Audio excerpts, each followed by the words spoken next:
चलो मेरे प्यारे बच्चों, आज का लेक्चर काफी खास है।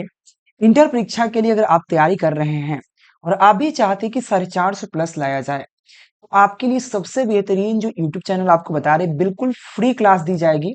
बिल्कुल फ्री फ्री फ्री, ठीक है ना, कोई फी नहीं लगेगा, बिल्कुल फ्री रहेगा। ठीक है।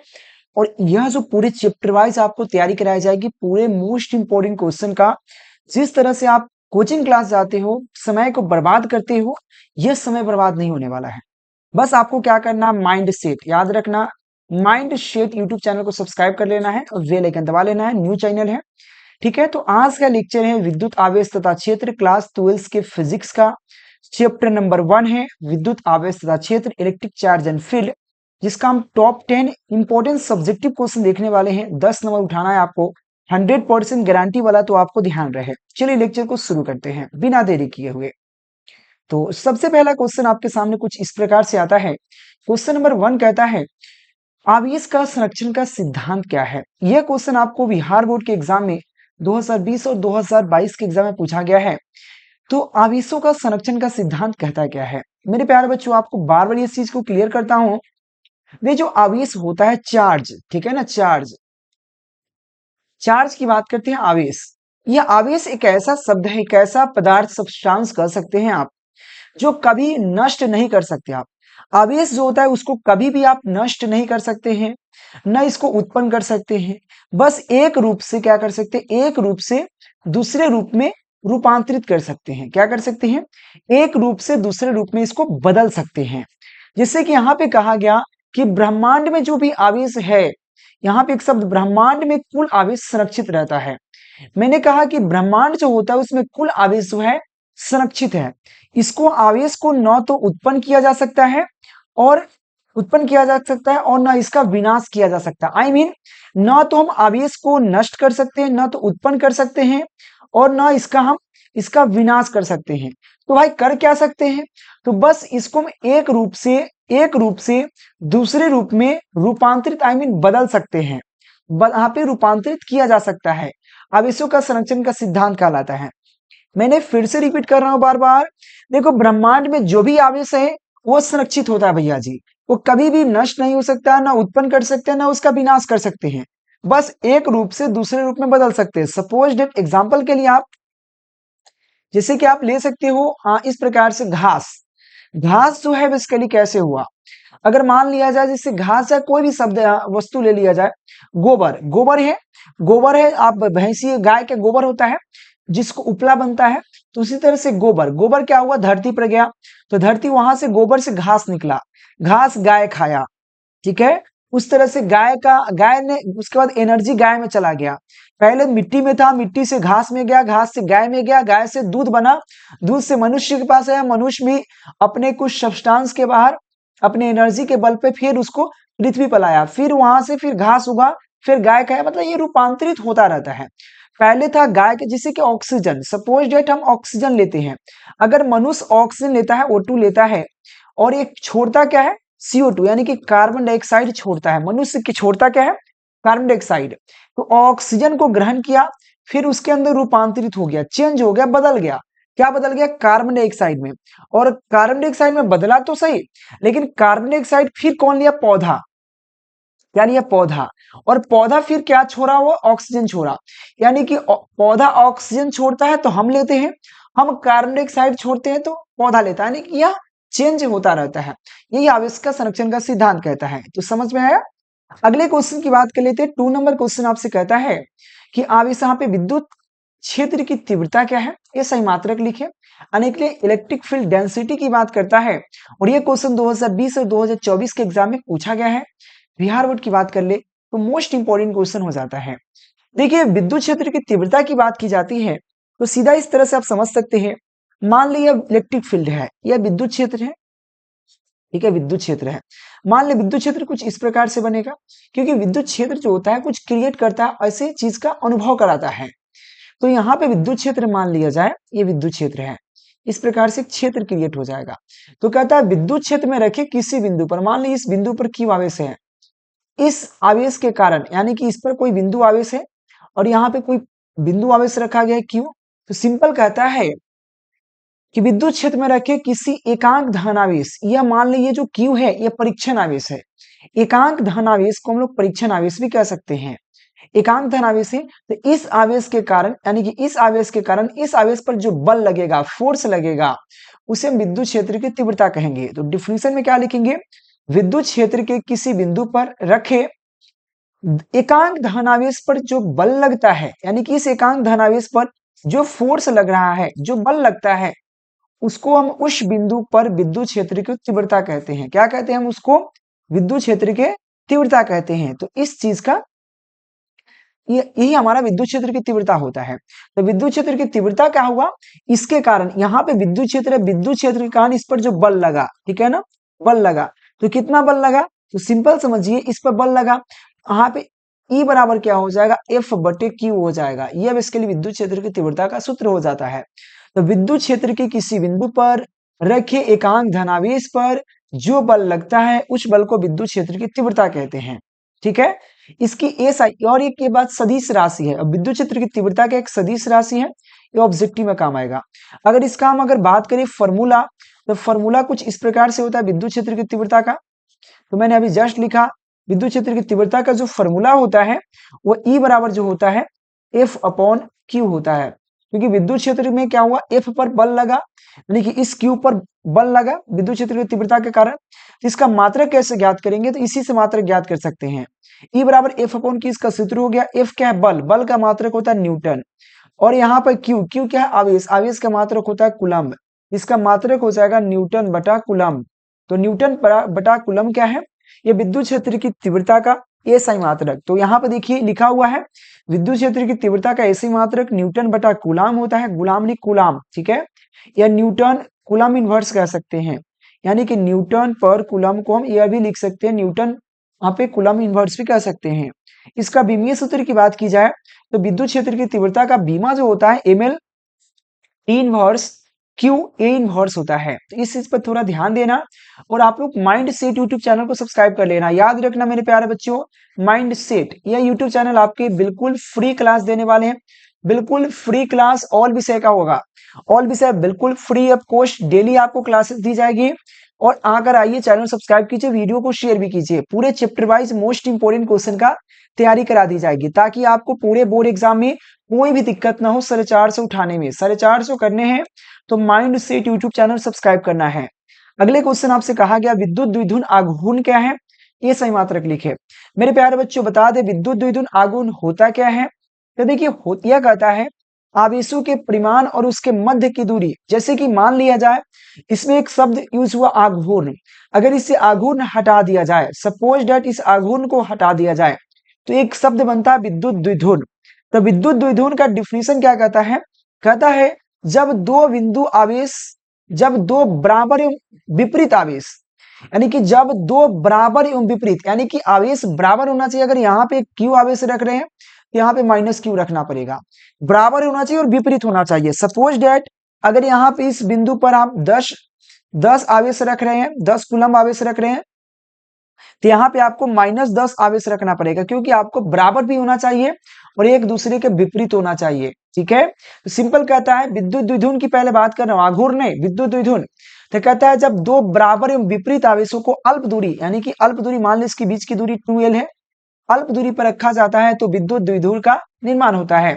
जैसे कि यहाँ पे मान लिया जाए इस पर प्लस Q आवेश है, इस पर माइनस Q आवेश है, इसके बीच की दूरी आपका 2l मान लेते हैं, तो 2l मान लेते हैं। तो क्या कहा, जब दो बराबर है, Q और Q बराबर है और साथ में विपरीत है, एक माइनस में एक प्लस में है, जब बराबर एवं विपरीत आवेशों को एक अल्प दूरी, बहुत छोटी दूरी पर रखी जाती है, कम दूरी पर रखी जाती है, तो विद्युत द्विध्रुव का निर्माण होता है। और भाई विद्युत द्विध्रुव तो समझ में आ गया, विद्युत द्विध्रुव आघूर्ण समझ लीजिए। विद्युत द्विध्रुव आघूर्ण क्या है, इस मात्रक लिखने की बात करता है, सिंपल समझिए। अब बताओ भाई यहाँ पे विद्युत द्विध्रुव का जब निर्माण कर रहे थे, इसमें दो आवेशों का प्रयोग कर रहे थे, एक तो आवेश था प्लस Q, एक माइनस Q। तो कहता है कि आवेशों का परिमाण, इसमें से कोई एक आवेश ले लीजिए, आवेशों के परिमाण और उसके मध्य दूरी के गुणनफल, यानी कि Q गुने 2l, इसके गुणनफल को विद्युत द्विध्रुव आघूर्ण P कहते हैं। और ये इसके लिए एक अदिश राशि है, इसलिए P वेक्टर लिखेंगे, तो P vector Q dot 2l हो जाएगा। ठीक है, तो क्या हो जाएगा, यहाँ पे लिखा हुआ आवेशों के परिमाण और उसके मध्य के बीच के दूरी के गुणनफल को विद्युत द्विध्रुव आघूर्ण कहते हैं, बिल्कुल सटीक डिफिनीशन है। P बराबर क्या हो जाएगा, Q इंटू 2L, क्योंकि आवेशों का परिमाण Q है और इसके मध्य की दूरी 2L है, और गुना कर देंगे तो Q इंटू 2L हो जाएगा। इसकी मात्रक की बात कर ले, ऐसे मात्रक कैसे ज्ञात कर सकते हैं, तो Q क्या है, आवेश, आवेश का मात्रक कूलम्ब होता है। 2L क्या है, लंबाई, लंबाई हम किस में मापते हैं, मीटर में, तो कूलम्ब इंटू मीटर क्या हो जाएगा, इसकी मात्रक हो जाएगा। तो कूलम्ब मीटर क्या हो जाएगा, मात्रक। तो क्या लिखेंगे, विद्युत द्विध्रुव आघूर्ण का ऐसे मात्रक कूलम्ब मीटर होता है, जो आराम से लिख सकते हैं। बहुत इजी, बहुत बढ़िया था।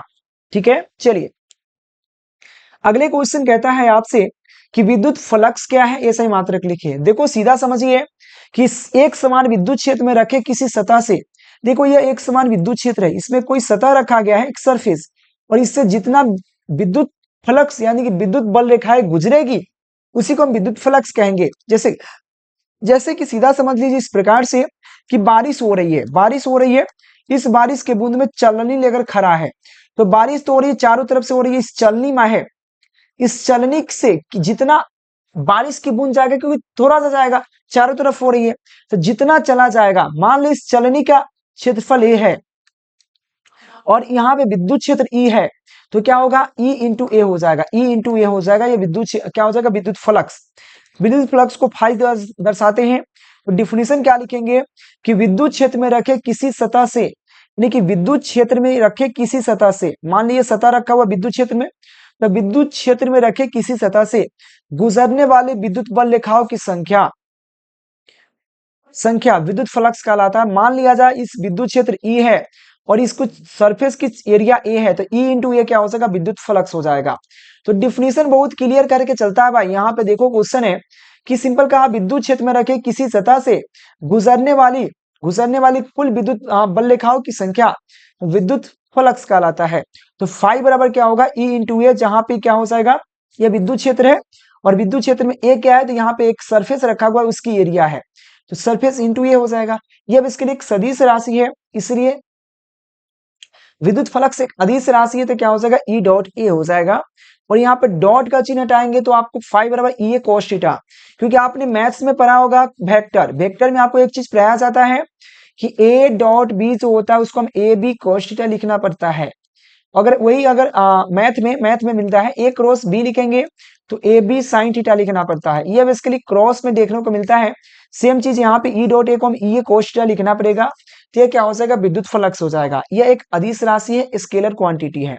अब इसकी मात्रक की बात करते हैं तो मात्रक ज्ञात करना बहुत ईजी है।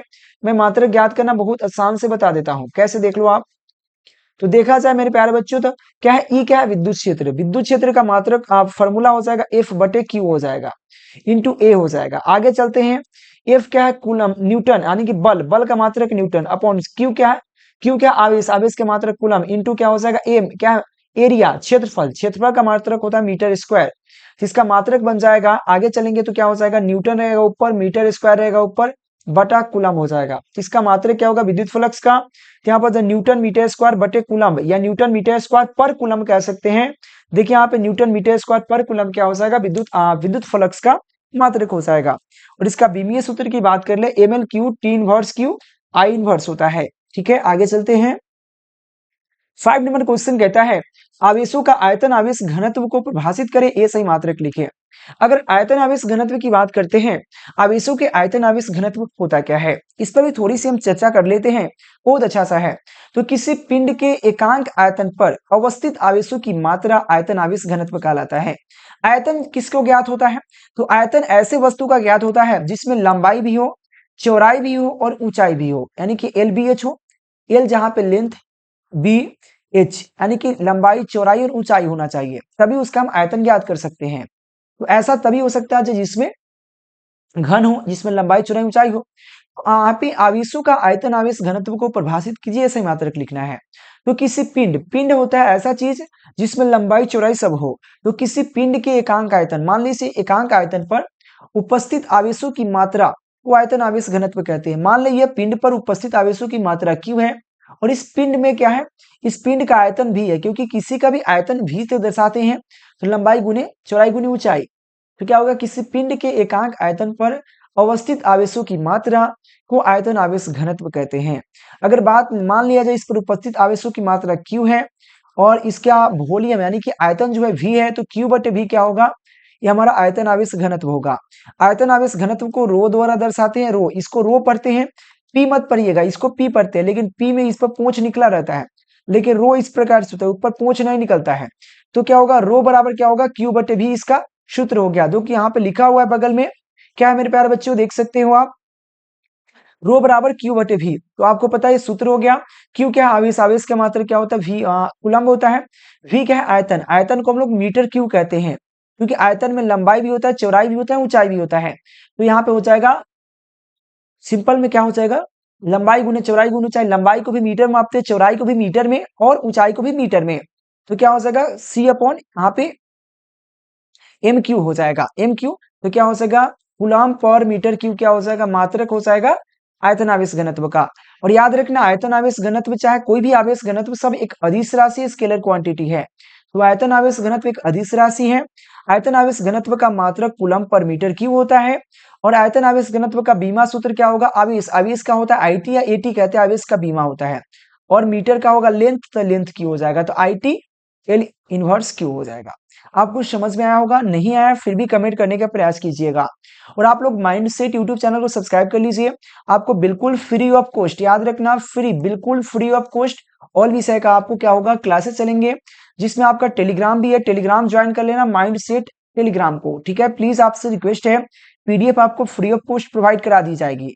ऐसे आप अगर फुल कोर्स ज्वाइन करना चाहते हो तो ऐप इंस्टॉल कर लेना केकेजी क्लासेस का, ठीक है, आप कर सकते हो। यहाँ पे 6 नंबर क्वेश्चन क्या है, दो समान बिंदु आवेश के निकाय के कारण यहाँ पे विद्युत क्षेत्र का बल आरेख खींचिए। देखो मेरे प्यारे बच्चों, मैं आपको बता दूं, यहाँ पे एक शब्द हुआ दो समान बिंदु आवेश, दो समान आवेश। देखो आवेश जो होता है दो प्रकार के होता है, एक होता है पॉजिटिव आवेश, एक होता है निगेटिव आवेश। यहाँ पे दो आवेश, आवेश की बात का दो समान आवेश। यहाँ ने सबसे पहला यहाँ पे एक चीज जिक्र किया कि यहाँ पे जो आवेश आप लीजिएगा वो समान आवेश होना चाहिए। समान आवेश क्या होता है, समान आवेश, यानी कि आप पॉजिटिव लीजिए या निगेटिव लीजिए, या यहाँ पर क्लियर नहीं करता है कि निगेटिव लेना है कि पॉजिटिव लेना है, ठीक है।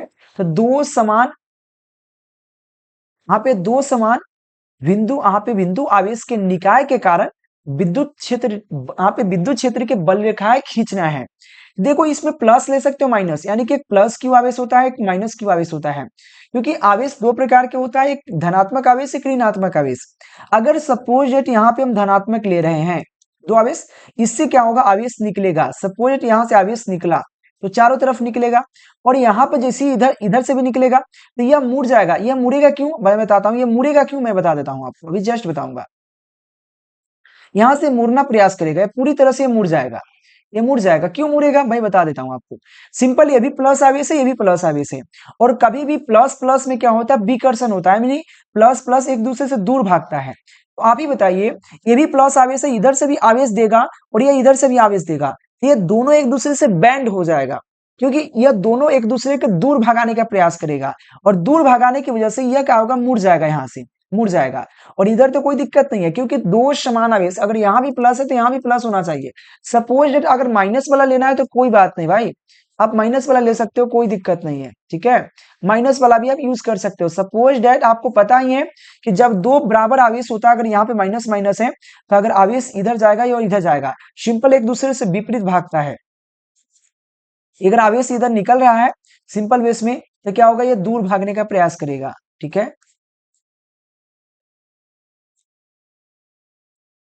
ये दूर भागने का प्रयास करेगा, सिंपल इधर बैंड हो जाएगा, क्योंकि माइनस माइनस है, दोनों में विकर्षण होगा, और विकर्षण होगा तो इसके द्वारा जो बल लगाया जाएगा और इसके द्वारा दोनों एक दूसरे के क्या होगा, मोड़ लेगा, क्योंकि ये बल इतना ना प्रेशर से होगा तो मुड़ जाएगा, ठीक है।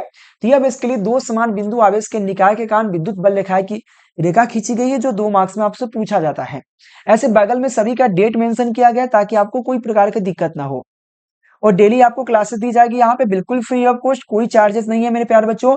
और मैं इतना गारंटी के साथ बोल सकता हूँ 450 नंबर कोई नहीं छीनेगा। अगले क्वेश्चन है कि यहाँ पे प्रावैद्युत शक्ति एवं अपेक्षिक प्रावैद्युतांक को परिभाषित करें। प्यारे बच्चों, कि यहाँ पे प्रावैद्युत शक्ति क्या होता है और अपेक्षिक प्रावैद्युतांक क्या है, दोनों का डिफिनीशन एक साथ पूछता है, जो 2016 के एग्जाम में ऑलरेडी पूछ चुका है बिहार बोर्ड में। अगले बात करें यहाँ पे इसका प्रावैद्युत शक्ति क्या है, चलिए देखते हैं। यह वह अधिकतम विद्युत क्षेत्र है जो एक यहाँ पे क्या है, इंसुलेटिंग इंसुलेटिंग सामग्री बिना टूटे या ब्रेक डाउन हुए सहन कर सकती है। यानी कि यहाँ पे प्राविद्युत शक्ति वह अधिकतम विद्युत क्षेत्र है, वह मैक्सिमम इलेक्ट्रिक फील्ड है जो एक क्या इंसुलेटर सामग्री बिना, यानी कि एक इंसुलेटर सामग्री बिना टूटे या ब्रेक डाउन, मतलब बिना उसमें क्रैक आए, बिना उसमें ब्रेक डाउन हुए सहन कर सकती है, उसे हम लोग क्या कर सकते हैं, उसे कह सकते हैं प्राविद्युत शक्ति। और इसका मात्रक की बात कर ले तो यह बेसिकली यहाँ पे वोल्ट प्रति मीटर, यानी कि वोल्ट पर मीटर के हिसाब से इसको मापन कर सकते हैं। तो प्राविद्युत शक्ति को वोल्ट पर मीटर के अनुसार से माप सकते हैं। अब बात करते हैं आपेक्षिक परावैद्युतांक क्या है। यह किसी पदार्थ की विद्युत क्षेत्र में विद्युत ऊर्जा को संग्रहित करने की क्षमता का माप है। मेरे प्यारे बच्चों, सिंपल कहा गया आपसे कि किसी पदार्थ की विद्युत क्षेत्र में विद्युत ऊर्जा को संग्रहित करने की, यानी कि विद्युत ऊर्जा को अगर किसी विद्युत क्षेत्र में संग्रहित मतलब एब्जॉर्ब रखने की क्षमता, तो क्या किसी पदार्थ की विद्युत क्षेत्र में विद्युत ऊर्जा को संग्रहित करने की क्षमता की माप, जो मेजरमेंट है, माप है, जिसे निर्वात में प्रावैद्युतांक से तुलना करने पर व्यक्त की जाती है। और निर्वात वह होता है जहां पे कुछ भी नहीं है, जैसे कि जहां पे हवा तक भी नहीं है उसको निर्वात कहते हैं, ठीक है ना। चलिए आगे बढ़ने के प्रयास करते हैं। अगला हमारा पॉइंट होगा 8 नंबर क्वेश्चन है, विद्युत बल रेखाएं एक दूसरे को नहीं काटती क्यों। मेरे प्यारे बच्चों, आपको ये कितना बार ये रिवीजन भी करा चुका हूं कि विद्युत बल रेखाएं जो होती है एक दूसरे से नहीं काटती है, और ये डायरेक्ट बोर्ड एग्जाम में आने वाला है, मैं गारंटी के साथ बोल सकता हूं। और ये सब पीडीएफ आप नीचे नंबर दिख रहा है, कांटेक्ट करके आप प्राप्त कर सकते हैं, ताकि आपको ये most important question objective and subjective total आपको मिल जाए। अगला हमारा पॉइंट है, विद्युत क्षेत्र की बल रेखा एक दूसरे से नहीं काटती क्यों। चलिए समझते हैं। विद्युत बल रेखा एक दूसरे को कभी नहीं काटती है, क्योंकि ऐसा होने पर कटान बिंदु पर दो स्पर्श रेखा खींची जा सकती है जो विद्युत क्षेत्र की दिशा बदलती है। याद रखना, विद्युत बल रेखा एक दूसरे को कभी नहीं काटती है, क्योंकि ऐसा होने पर कटान बिंदु पर क्या हो सकता है, दो स्पर्श रेखा खींची जा सकती है जो विद्युत क्षेत्र की दिशा को बतलाती है। सिंपल बात है, अगर दो विद्युत बल रेखा काट दिया तो यहाँ पर विद्युत क्षेत्र रेखा इधर हो जाएगा, एक रेखा इधर हो जाएगा। और यहाँ पर देखो, सपोज यहाँ पे दो बिंदु काटा गया है तो एक दिशा इधर बता रहा है, एक दिशा इधर बता रहा है, और कभी भी विद्युत बल रेखाएं की दो दिशा संभव नहीं है। तो ये कहता है विद्युत बल रेखा एक दूसरे को कभी नहीं काटती, क्योंकि ऐसा होने पर कटान बिंदु, जहां पे बिंदु कट रही है, कटान बिंदु पर दो स्पर्श रेखा खींची जा सकती है। देखो मेरे प्यारे बच्चों, यहाँ पे दो स्पर्श रेखा खींची गई है, एक इधर से खींची गई है, एक इधर से खींची गई है, खींची जा सकती है, जो विद्युत क्षेत्र की दिशा बतलाती है। अतः एक बिंदु पर विद्युत क्षेत्र की दो दिशाएं संभव नहीं है, अतः विद्युत बल रेखा एक दूसरे से नहीं काटती है। मेन रीजन है कि दो दिशा हो जा रही है ना, ठीक है। अगले क्वेश्चन देखा जाए, 9 नंबर क्वेश्चन आपसे पूछी जा रही है कि विद्युत क्षेत्र की तीव्रता एवं समविभव तल को परिभाषित करें। तो विद्युत क्षेत्र की तीव्रता मैं ऑलरेडी पढ़ा चुका हूं। विद्युत क्षेत्र की तीव्रता क्या कहता है, किसी विद्युत क्षेत्र के किसी बिंदु पर रखे एकांक धनावेश पर जितना बल अनुभव करता है या जितना बल लगता है उसे विद्युत क्षेत्र की तीव्रता कहते हैं। विद्युत क्षेत्र की तीव्रता E बराबर F/Q होता है। इसका मात्रक हो जाएगा न्यूटन पर कूलम हो जाता है, ठीक है। तो सिंपल कहा, यहाँ पे विद्युत क्षेत्र में किसी बिंदु पर रखे एकांक धनावेश पर जो बल लगता है उसे विद्युत क्षेत्र की तीव्रता कहते हैं। और यहाँ पे समविभव की बात करें, समविभव यानी कि ऐसा सरफेस, ऐसा तल जिसके प्रत्येक बिंदु पर, हर एक पॉइंट पर आवेशों के वितरण के कारण विद्युत क्षेत्र की तीव्रता समान होती है, उसे कहते हैं समविभव तल। तो वह तल जिसके प्रत्येक बिंदु पर आवेशों के वितरण के कारण विद्युत विभव समान होता है, समविभव तल कहलाता है। ये बहुत इजी क्वेश्चन था भैया। 10 नंबर क्वेश्चन इतना इजी है, उससे पहले आपको माइंड सेट यूट्यूब चैनल को सब्सक्राइब करके बेल आइकन दबा लीजिए, यानी कि माइंड सेट, भैया माइंड में पूरा सेट कर दिया जाएगा आपको। तो माइंड सेट यूट्यूब चैनल है, फटाफट सब्सक्राइब कर लेना और बेल आइकन दबाकर इसका टेलीग्राम भी ज्वाइन कर लीजिएगा, ताकि आपको पता ही है माइंड सेट यूट्यूब चैनल पर बिल्कुल फ्री क्लास दी जाती है, बिल्कुल भैया फ्री क्लास, कोई चार्ज नहीं है। और मैं आपको बता दूं पूरा 400 प्लस की गारंटी, 450 प्लस की गारंटी लेके साथ फुल तैयारी कराई जाएगी आपको ऑल विषय का। बस अपना सब्जेक्ट कमेंट करते जाइए कौन सब्जेक्ट का क्लास चाहिए आपको, ठीक है। बस आपकी सपोर्ट की जरूरत है और अपने दोस्त के पास जरूर शेयर करने का प्रयास कीजिएगा। आवेशों के दो मौलिक गुण क्या है? जैसे आवेश है, आवेश के गुण क्या है? चलिए, तो आवेश एक अदिश राशि है। आवेश क्या होता है? एक अदिश राशि है, स्केलर क्वांटिटी है। और साथ में आवेश क्या है? हमेशा स्वतंत्र होता है। आवेश किसी पर डिपेंड नहीं है, वह एक रूप से दूसरे रूप में बदल सकते हैं। तो आवेश कभी भी खत्म नहीं होता, न उसको उत्पन्न कर सकते, बस एक रूप से दूसरे रूप में बदल सकते हैं। एक रूप से दूसरे रूप में, याद रखना, दूसरे रूप में बदल सकते हैं, दूसरे रूप में बदल सकते हैं। तो याद रखना, विद्युत क्षेत्र क्या? विद्युत आवेश अदिश राशि है। विद्युत आवेश हमेशा स्वतंत्र होता है, इसको हम एक रूप से दूसरे रूप में बदल सकते हैं मेरे प्यारे बच्चों। यह क्या है? विद्युत आवेश के गुण है, जो आपके एग्जाम में बार बार पूछते हैं। तो ये आपके टॉप 10 क्वेश्चन थे पूरे चैप्टर, मतलब आपको ये चैप्टर नंबर 1 ट्वेल्थ फिजिक्स का मेरे प्यारे बच्चों, फिजिक्स का चैप्टर 1 का ये मोस्ट इंपोर्टेंट क्वेश्चन था, जो आपको याद कर लोगे तो एक भी क्वेश्चन बाहर नहीं जाने वाला। बस इतना पढ़ लो काम है। और इतना इतना क्वेश्चन सब टॉपिक को पढ़ाएंगे, सब चैप्टर को लेके आएंगे, chapter wise most important question. बस आपको सपोर्ट करने की जरूरत है। और माइंड सेट यूट्यूब चैनल को सब्सक्राइब कर लेना। और नंबर दिख रहा है 91 17 82 30 62, इस पर आप कंटेक्ट कीजिए और ऑल सब्जेक्ट का पीडीएफ नोट्स प्राप्त कीजिए, ठीक है। और आप तैयारी करना शुरू कीजिए और 450 की मैं गारंटी देता हूं, अगर मेहनत करते हो डेली 1 घंटा तो।